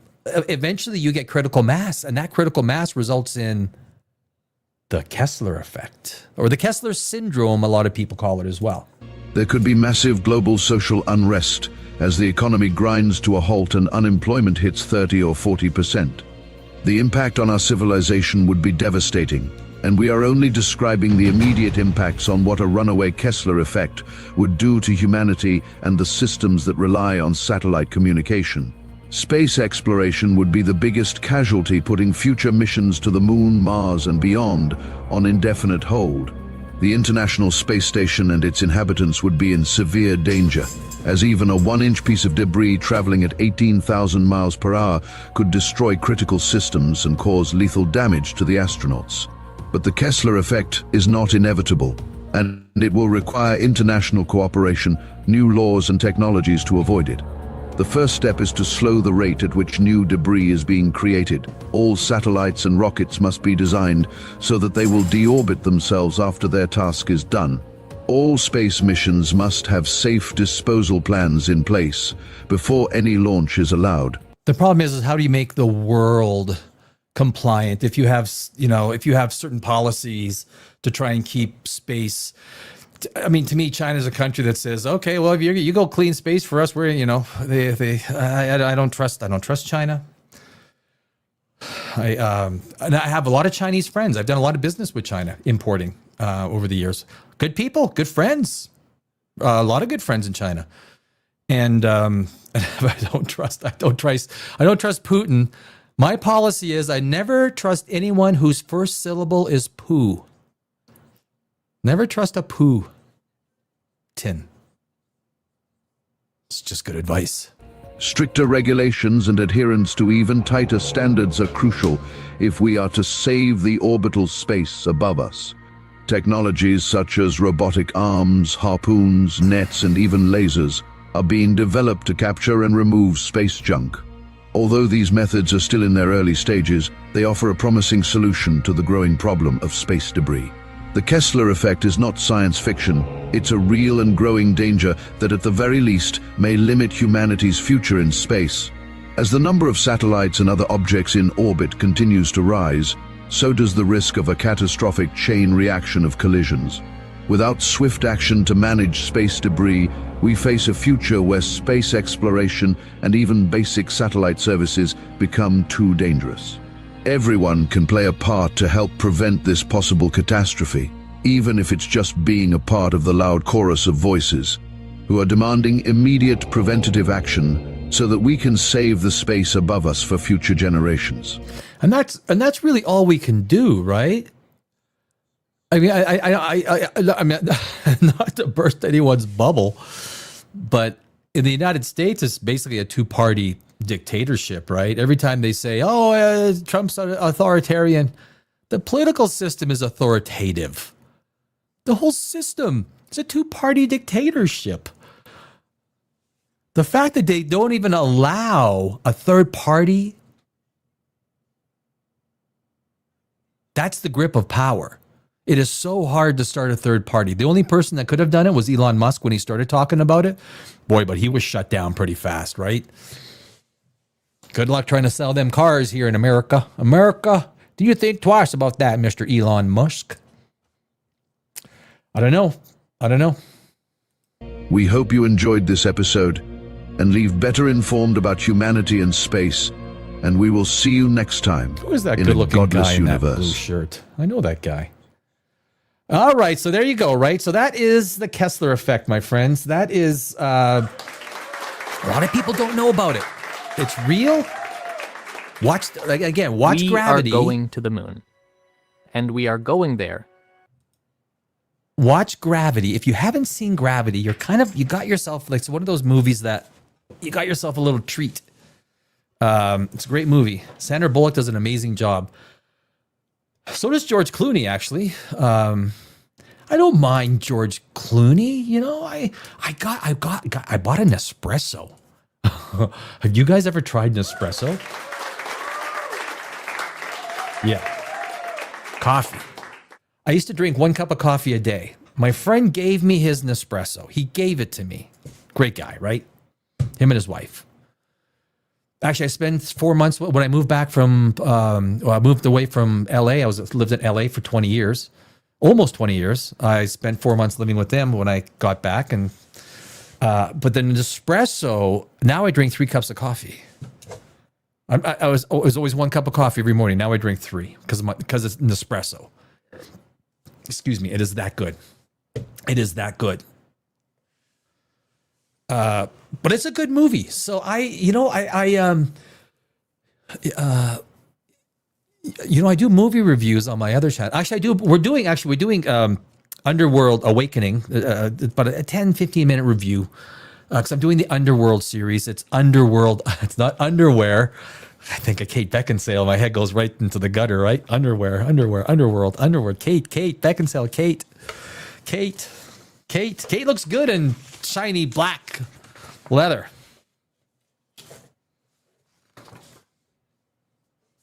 She looks really good. Oh, there she is. So, do I want to say anything else? On Monday, we're going to be doing a lot more on the whole AI thing. And basically, a godless universe. I'm getting starting to get a lot of people coming in. They ask about a godless universe, and obviously, there's nothing religious here. We don't. It's just basically looking at the world, the universe, history, philosophy through the lens of a rational eye. We don't take anything miracles or prayers or wishes or all that kind of stuff. A godless universe just means that we are sterile in our idea of being of supernatural.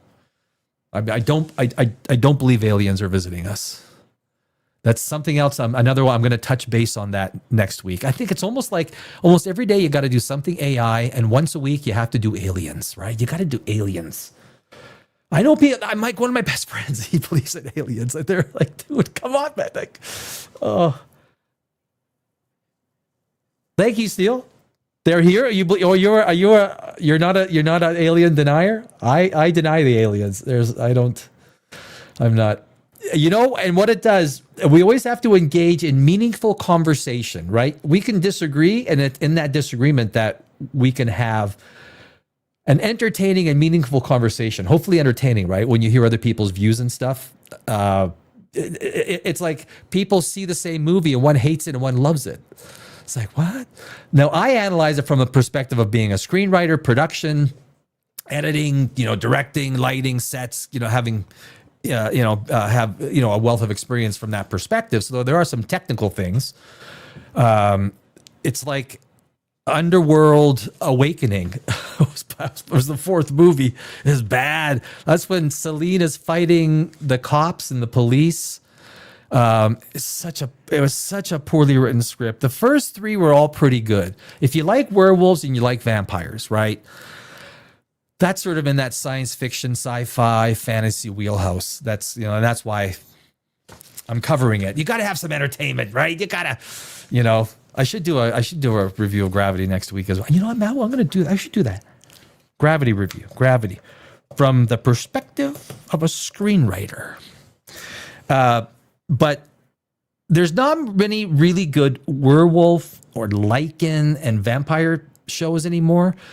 The first one in 2003 was fantastic. It was great. The second one was also good.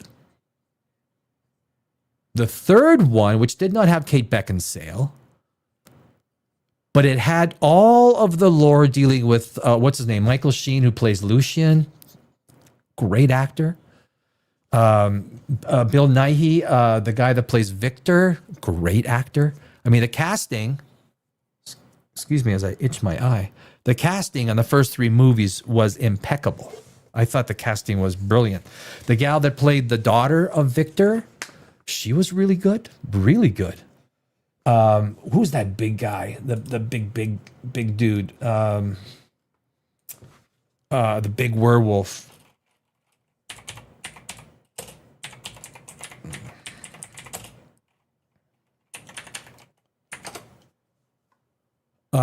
He's got that low voice. He's got that seriously low voice. And he played the part of a werewolf, Lycan. I know they like to be called Lycan. Oh yeah, Robbie Gee was in the first one. Robbie Gee's fantastic actor.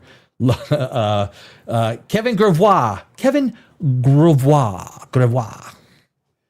Reyes is a character name. Bill Nighy, he's such a good freaking vampire. Just he was also in one of my favorite movies.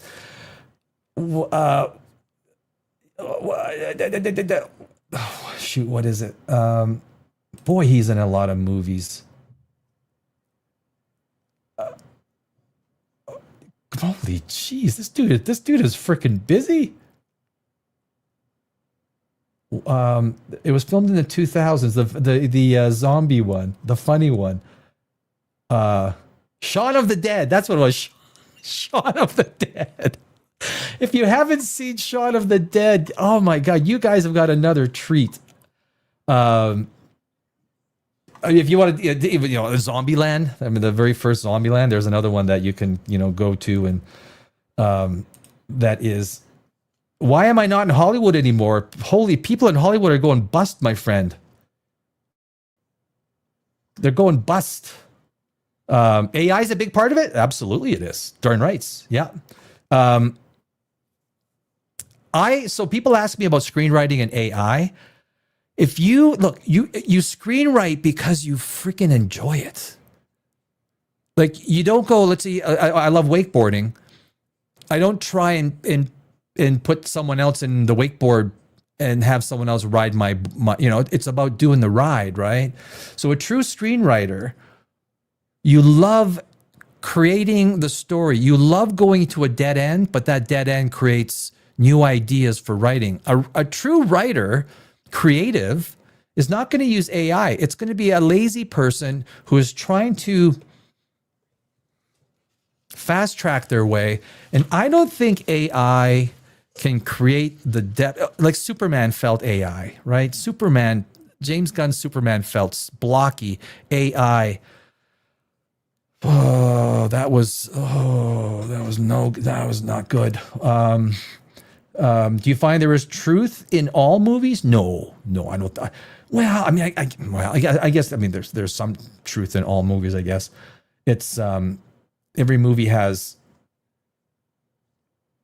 Yeah, there's just so like James Cameron and the next Avatar. Avatar is something that if you gave it to any director, make this for me, they'd be like, how in the hell am I going to make this? What do we get? $750 million budget? What do I get? It's just what James Cameron does is off the charts. And I absolutely disagree with people when they say it's all CGI. No, it's actors. People are acting it. You can't make suits 12 foot tall, skinny suits. And how do you propose they do it then? If they can't use CGI, then you just can't make the movie. What's the point of not making the movie? Like, it's just stupid reasoning. I won't mention any names, but there are some film critics. Look, the people on YouTube that call themselves critics.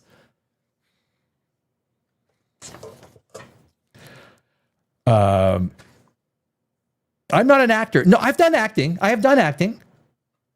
I don't consider myself an actor. No. I guess we are all actors on this world, aren't we? In a kind of a little way. We're all actors. I have done acting. I don't consider myself an actor. More than definitely. Like, I was a musician. I played on stage. I played guitar. I sang keyboards. But I think the thing about Hollywood is science fiction was such a propellant for science fact. Whether it was starting in Dune in 1964, it went to Star Trek, it went to 2001: A Space Odyssey, it went to Space 1999 in 1975, Star Wars. We had Carl Sagan Cosmos in 1980. We had the moon landings. We had the space shuttle come out. We had all this stuff that propelled space and the interest in space. We don't got that now. When you put messaging into a movie that has nothing to do with the story, you ruin the story. A story only has so much space. And when you have to cram it full of other stuff, it's ruined. It's ruined. The worst thing that happened in movies in Hollywood is when political. Activist, I guess. Activist. But the thing is, everything is in flux. AI is changing everything. If people didn't go into, if Disney didn't go streaming, HBO was always a streamer, and HBO has always been one of the best streaming services, right? Always. If you're gonna have one, it's gonna be HBO, I think. Everyone, so Paramount, everyone's got their own stream. Now we're in this hybrid spot of where does the creative elements associated with creating stories and creating movies. At one point in time, Hollywood, no one did stories better than Hollywood. That's why the world took Hollywood movies and loved them. Hollywood was so good at story. And then something right around 2000, the activists get involved, everything, all of a sudden it becomes something that it's not about the story anymore. It's about a message. And if people like the message, keep the message. But so now we're in this in between. I think Doomsday is going to be a financial disaster. They're going to find that they don't want to see Old Man Iron Man, Old Man Doomsday. Nothing against Robert Downey Jr., but you're just going to member berries, right? That's all you're doing. You're going to member berries. It's going to be a financial disaster. And then after that, after your Ironheart failed, after your Eternals failed, after Ant-Man and all this Thor, Love and Thunder. Oh, jeez. What are you guys thinking? Taika Waititi was, geez. It's not good. But I mean, there's always a passing of the torch. There is. It's in flux. It was going to happen. It just so happened that Hollywood thought that they were indestructible after that whole maybe Endgame, and then 2019 was such a good year for movies. Disney needs to. Disney's market is primarily princesses, right? So they're taking everything.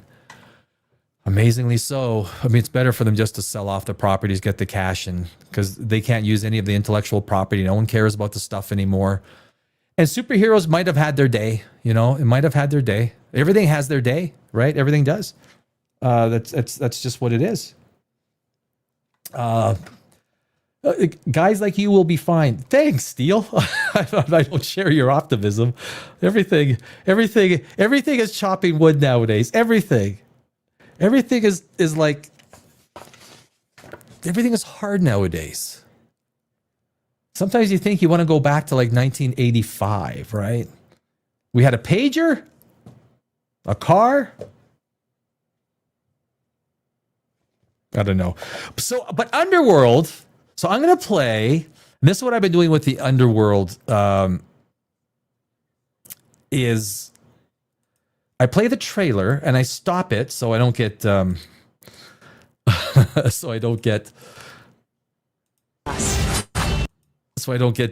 copyrighted. But so there were so many things wrong. So I don't know if any of you guys like the Underworld series. This is not a movie you really need to see. This is a movie that is so sloppy. It is. I printed off my notes, but it didn't print off. It is so sloppy. They don't establish one of the most important ingredients when you establish the first few scenes in a movie, the antagonist and the protagonist. They need to have a relationship, and it needs to be a bad one or a good one in the sense of having a good bad one. I always bring up an easy one is Tombstone, right? We are shown the antagonists, how bad they are. These are not good guys. And then we're showed the quality of Wyatt Earp. Terminator. We're shown why you should fear the Terminator.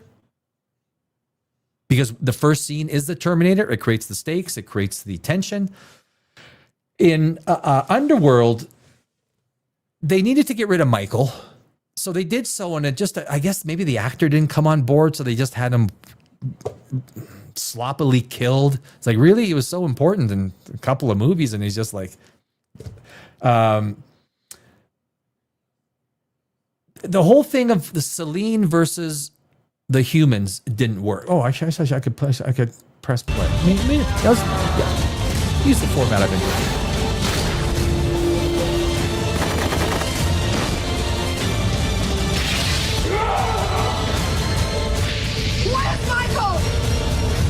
A big thing about this movie was it was an over-reliance on superpowers. So this movie, they took the superpowers and boy, they just used it to a point where it was just too much. In the first two movies, it's kind of like the first Star Wars movies where they use the Force sparingly. Now they use the Force to move spaceships around and stuff. It's just like, okay, well, Sure. All right. This was kind of the same thing. It was a disjointed, blocky movie that didn't flow from one to the next with characters you didn't care about. It was like from the plot carries the story. You want character decisions to move the plot. We're introduced one of the main antagonists halfway through, the big 12 foot tall. Okay. He didn't have to be 12 foot tall. Make him like 7.5 feet tall. It was an overabundance and over too much of everything and no story. Convenience.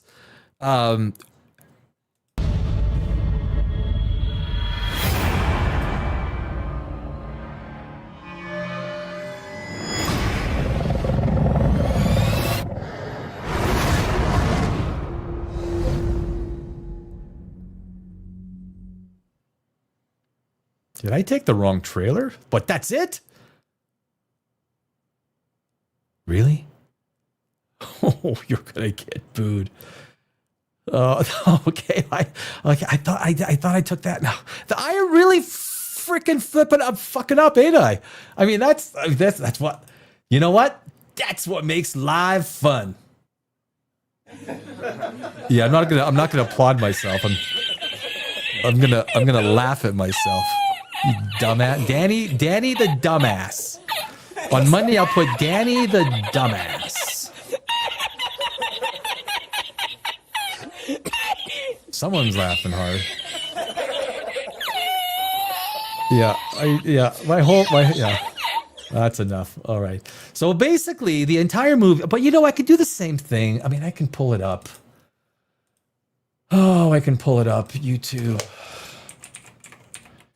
YouTube, Underworld Awakening. And basically, I mean, it is such, geez, is that the one? I thought that was the one I downloaded.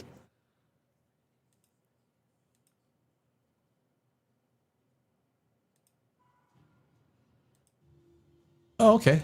Maybe not. Okay. You know what? I bet you that also got screwed up. My whole Windows thing screwed up. My whole computer freeze. I got like 96 gig RAM. I mean, I beefed up my computer, so none of this stuff should be happening. It really is quite ridiculous.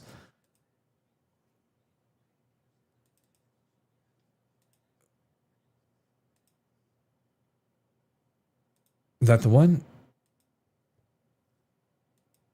Oh, no. There we go.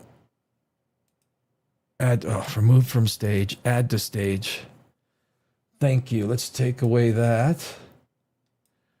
And let us watch the trailer one more time, and I will make more comments over. So again, this is Underworld Awakening. In theaters, January 20th. It's not a human being. 2012. It's up like the one thing about movie releases in January, they usually put the stuff that they're not overly big on in January. Let's just get it into January and put the stuff that's kind of we're not looking. January release. Of nature. I was held captive for 12 years. Subject to escape with someone in the building. Now, humans hunt the lichens and vampires.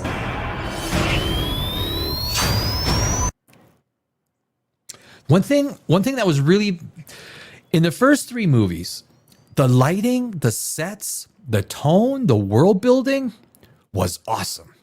In this fourth one of Underworld Awakening, the lighting and the sets are terrible. They are terrible.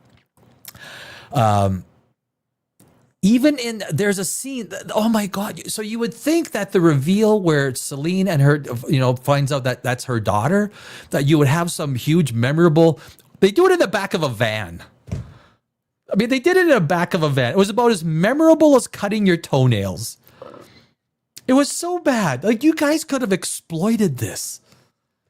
But everything was with a whimper. There's no setup, no establishment of character motivations that made you want a payoff. The main antagonist dies, and you're like, "Oh, what? Oh, he died. Oh, okay. What happens next?" There was no character no development of the antagonist, protagonist. The antagonists that were there were so weak. There was no development of a real you want to escalate the tension between the protagonist and the antagonist. There's none of that. Everything is Lego block, and using superpowers. There's times that Celine used that fast superpower, like, go at light speed. Well, there is times that she could have used that to get out of a predicament. Why don't you just, if you're using it, she's using it, they're using it quite selectively. And then you start, these things happen, you don't buy into the story that's being told because the logic isn't consistent from scene to scene in how the character deals with adversaries and, situations where that requires thinking or brute force to get out of it.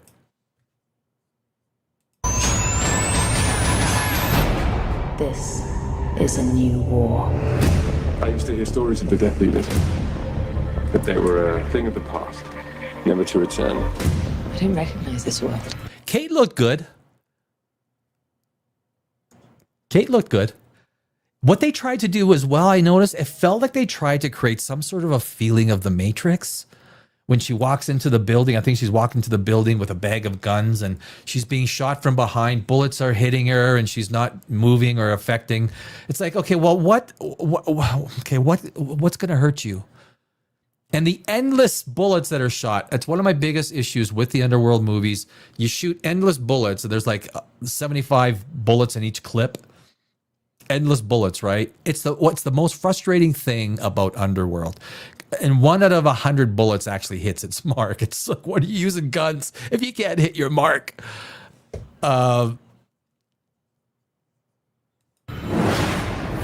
We've lived safely for years, and now you've brought humans into this covenant. We stand and we fight. Such cliche dialogue. We stand and we fight.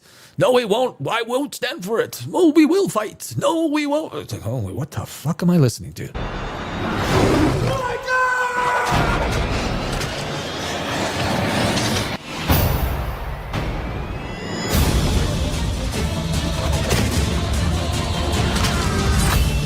Something else escaped.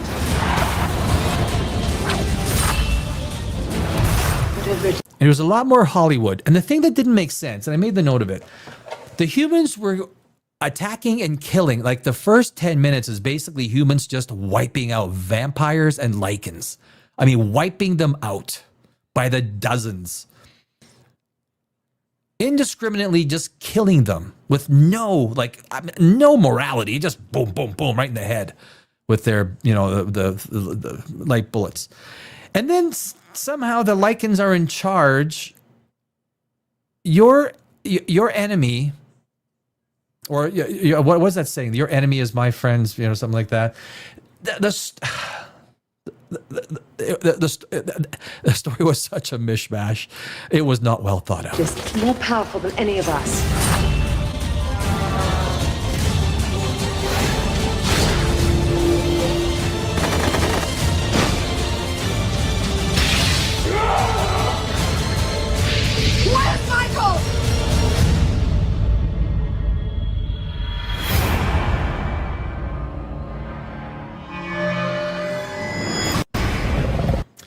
The best part of this movie was definitely Kate Beckinsale. Definitely. The story, yeah. So the story was bad. I do not recommend. This was it was a 6.3 or something like that. It was too high. This movie to me was like a 5.5. It was very bad. But the first 3 Underworld movies are a watch. If you like vampires, if you like lichens, werewolves, the first 3 movies of the Underworld series are a watch. The 4th one you could skip and you won't miss anything, unless you want to watch a movie that's going to put you to sleep. And yeah, that's we got some more comments here. You're losing them, Danny. Oh, that was a 644. That was me. Oh yeah, I was. Yeah, you should be on VM. Ah, well. My wife loves this series. It's a great series. If you like vampires and like it, I love the first 3 movies. I haven't watched it for a while, and I thought, just out of whim, so you know what? This first week of December is Underworld week. I guess the next movie, so I don't know if you guys, Bob Eggers, he did Nosferatu. I don't know if you've seen Bob Eggers. He also did Northman. Nosferatu was garbage. I have Sony is infamous for underwhelming. Yeah, Spider-Man, some of their Spider-Man stuff. Hey, Angry Chair. Hi. I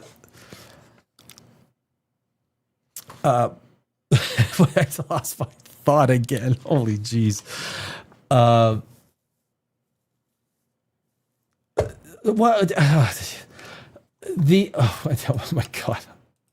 Sometimes I think that am I getting old and losing my faculty? Am I losing my faculties? But if you're gonna watch the Underworld, the first 3 movies for sure. That's why Bob Eagers. I get there eventually. I literally get there eventually. I mean, can someone just? Thank you. Oh, you're too kind. You know, studio audience is. Feeling dumb today. I really am. I think I am the dumbest man in the room, even though I am here alone. Nosferatu. Thank you, my friend. Thank you, Steele. Nosferatu was a terrible movie.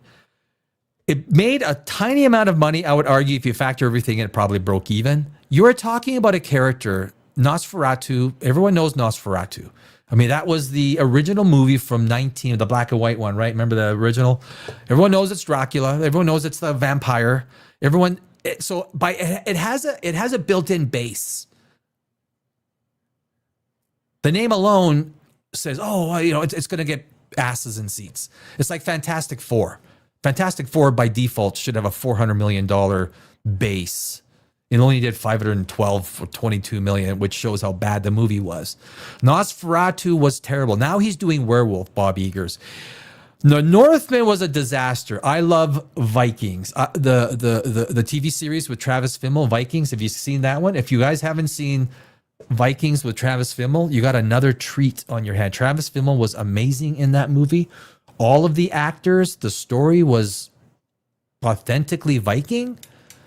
Very well done. Very well done. Even when Travis Fimmel died with his sons, that first season 5. When what's his name came out and he was dying and they put him on the horse, it was so emotional. And his 2 brothers were on the other side. And it's like, see, you can't kill him, which inspired all his troops. And then they won. It was solidly emotional, powerful. But Nosferatu was like, what the fuck am I watching? What am I watching? Don't get too artsy fartsy on me. Just tell a good story. Now he's doing the werewolf, and that's the point. He's now doing the werewolf. These are public domain properties. Anyone can do it, right? We'll see. Bob Eagers, you got a lot to prove because The Northman was bad story. It was a really bad ending. There's so many things to that. And Nosferatu was pretty, oh my God. I mean, Bill Skarsgård was about as scary as Mickey Mouse with sharp teeth. They're like, really? That's your version of Nosferatu? I mean, I could have thought of something a little scarier. It was also the problem I had with Frankenstein, Guillermo del Toro. That was a pretty attractive Frankenstein. And basically the second half of Frankenstein was The Shape of Water. It was a good movie. Guillermo del Toro does good movies. It's copy paste Shape of Water. If you guys watch Shape of Water, watch Frankenstein. He's indestructible. Guillermo, come on, dude. And then when it hit the wedding in Frankenstein, it became blocky Lego blocks. Like, why is Frankenstein scared of Victor Frankenstein? It's like, why? Why is he even scared? Why is he running away? Why is he being chased to the ends of the earth? Frankenstein knows he's invincible. But I digress. What are you working on? What am I working on? I don't know what I'm working on, Steele. What am I? Oh, is it like I am not writing right now. I have 2 amazing ideas that I have.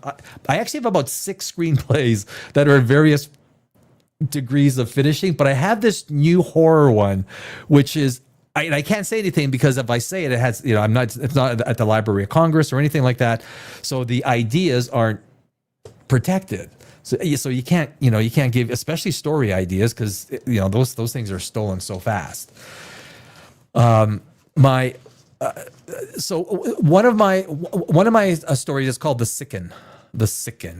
I've won the screenplay film festivals around the world. Some of the biggest ones where like 2,000 screenplays are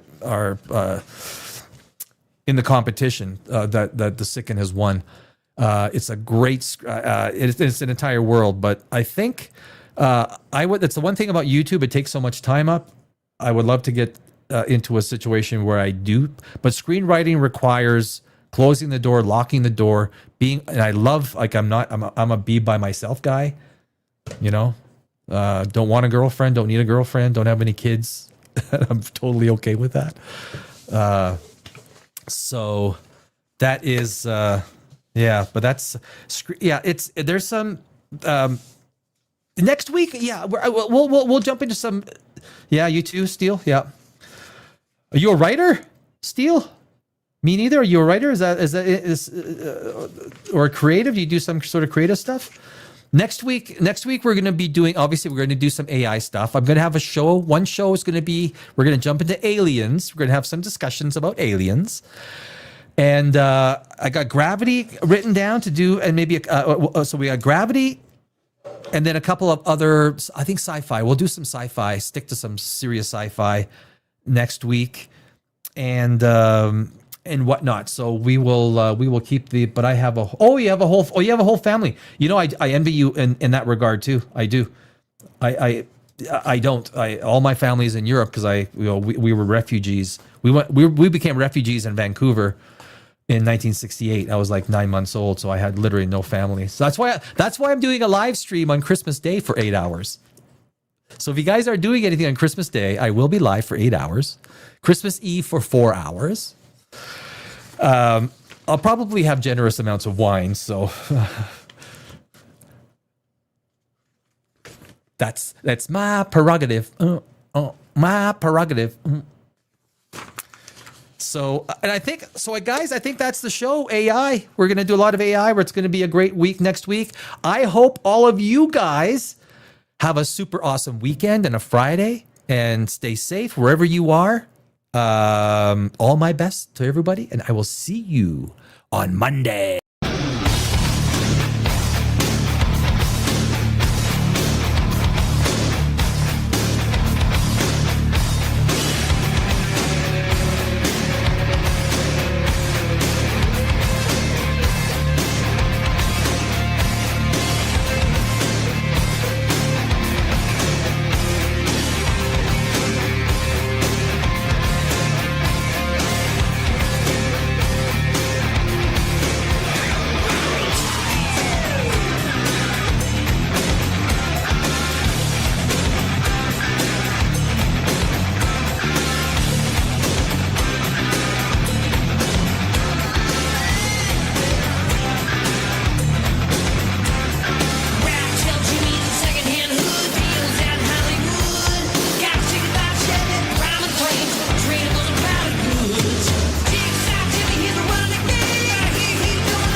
Okay, children, let's take our seats. Yeah, baby.